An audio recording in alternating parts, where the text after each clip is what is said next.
Bonjour, c'est Pierrot et aujourd'hui je suis l'avocat du diable.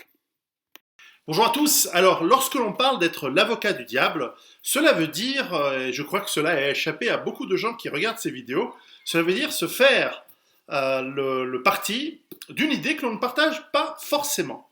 Alors, aujourd'hui, nous allons parler du nouvel ordre mondial et pour ce faire, je vais utiliser deux livres parmi tant d'autres. Le premier qui est une édition aux éditions Rubicon, excellent. Le livre Le Nouvel Ordre Mondial de H.G. Wells et surtout la préface de Pierre Hillard. Et puis le dernier livre de Jean-Michel Vernochet, L'imposture, la décomposition planifiée de l'État souverain aux éditions Contre-Culture. Qu'est-ce que le nouvel ordre mondial? Alors, tout d'abord, disons que depuis la nuit des temps, lorsqu'un royaume, lorsqu'un potentat, un puissant chef avec des armées et un peuple qui le suit conquiert de plus en plus de territoires, il va avoir tendance à vouloir imposer ses lois, ses coutumes, et donc sa culture et sa manière de faire et sa manière de voir les choses au peuple et au territoire qu'il a conquis.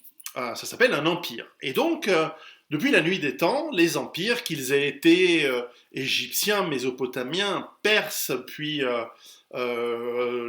grecs, romains, islamiques, saint-romains germaniques, et peu importe, ont cherché à faire de l'hégémonie dans les territoires qu'ils contrôlent et qu'ils ont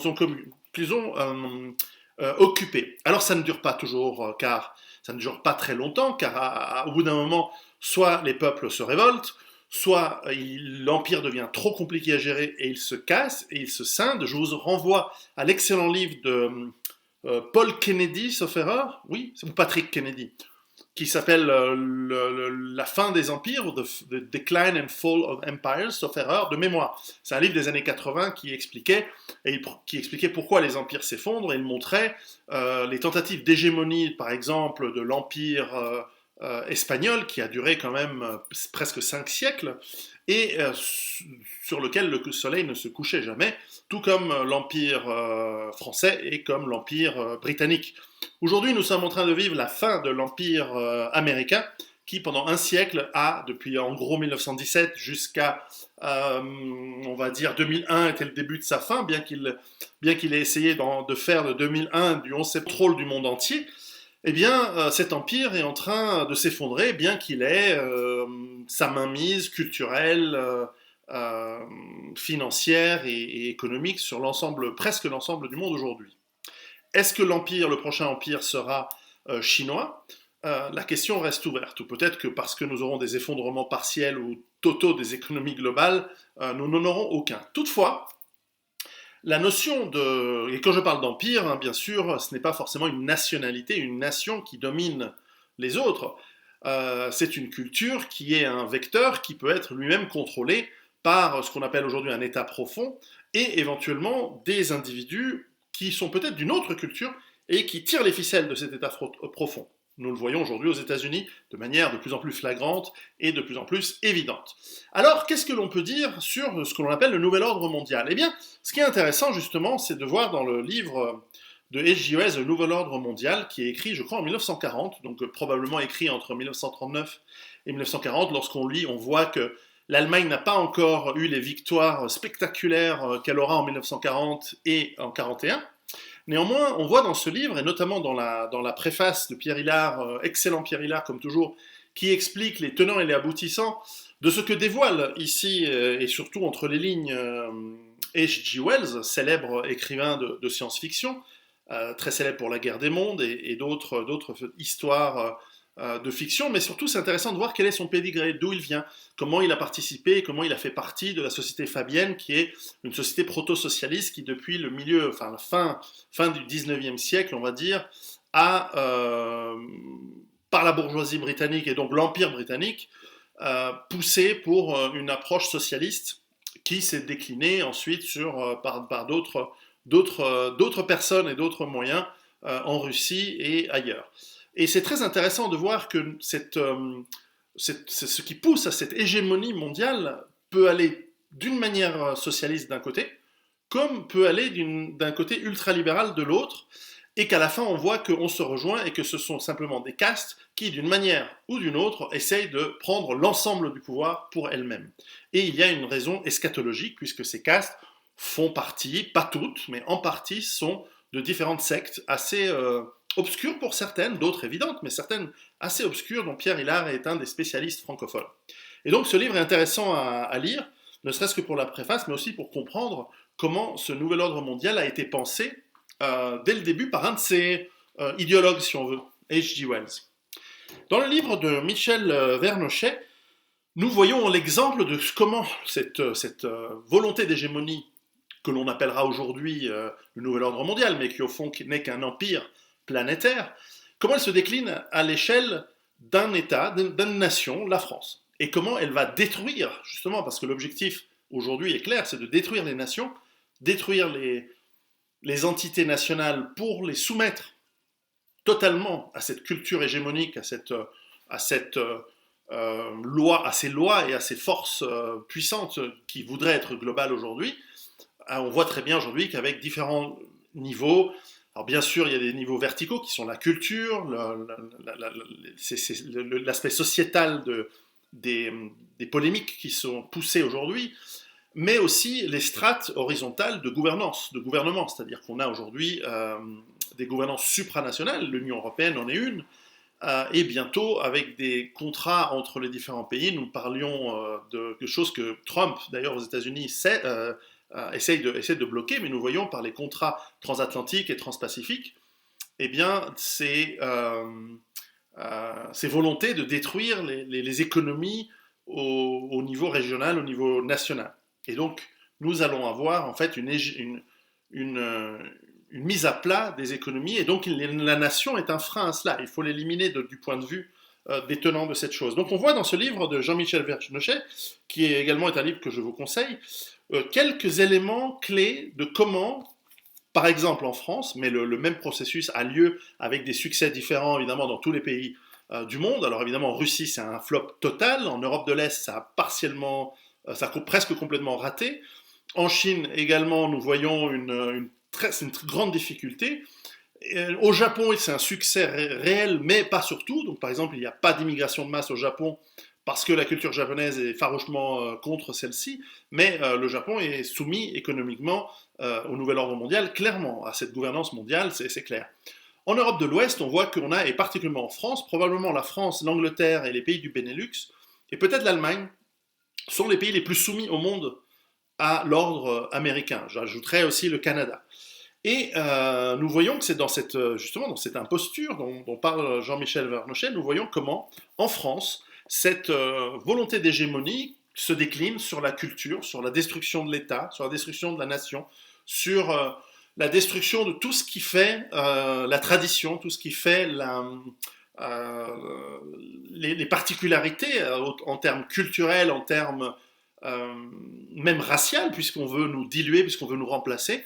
Eh bien, tout cela a un dessein qui est celui de nous diluer, de nous rendre moins résistants et plus faciles à détruire. J'ai une poutre, si j'avance, je me cogne. De nous rendre plus faciles à détruire. Et donc, ces livres sont intéressants. Donc, est-ce que le nouvel ordre mondial est une bonne chose? En tant qu'avocat du diable, on va essayer de voir en quoi ça pourrait l'être. Eh bien, en fait, depuis toujours, comme je l'ai dit, c'est une volonté d'hégémonie. Donc, c'est clairement aussi une volonté de sortir avec, peut-être, je dirais, une exception pour l'Union soviétique, qui, en fait, a plus dépensé pour ses colonies, entre guillemets, en Europe de l'Est, qui est aussi des bastions de défense, bien sûr, mais enfin, elle a plus dépensé pour tenir à flot l'Allemagne de l'Est, la Hongrie, la Pologne, la République tchèque, que l'inverse. C'est-à-dire que dans la plupart des empires, on va piller les colonies, si on veut, ou les pays vassaux et souverains, et peu souverains, c'est-à-dire qu'ils sont soumis. On va utiliser leur force physique comme étant des supplétifs militaires. On voit aujourd'hui que beaucoup de forces armées de l'OTAN en fait, sont utilisées pour faire la police pour les avantages de l'Empire américain. Et nous voyons également que donc, cette approche de pillage, elle est réelle. Mais il y a aussi une autre approche qui est celle de dire mais l'Empire permet la paix, puisque nous allons unifier les lois, unifier les cultures.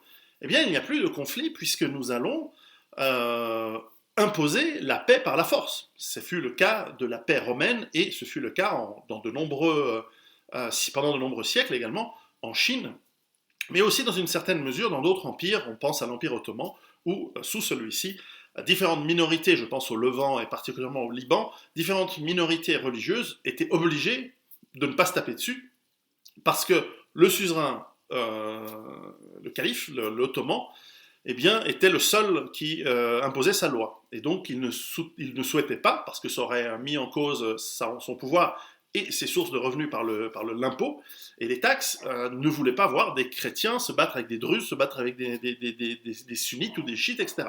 Il voulait l'hégémonie. L'hégémonie apporte la paix. Alors ça, c'est bien éventuellement un objectif. Ça ne veut pas dire que ça arrive, parce qu'aujourd'hui, on voit que l'objectif de tout mettre à plat en faisant des mélanges du multiculturalisme, on voit que ça n'apporte pas du tout la paix, on voit que ça mène des tensions, la guerre. J'en veux pour preuve les fêtes récentes encore en France pour la victoire de l'équipe française. Alors, mais on pourrait dire que l'objectif final, c'est une meilleure stabilité, une meilleure paix. Donc, propice pour le commerce, propice pour les affaires, propice pour les populations qui n'ont plus besoin de dépenser de l'argent pour se défendre, etc. Ça, c'est la théorie.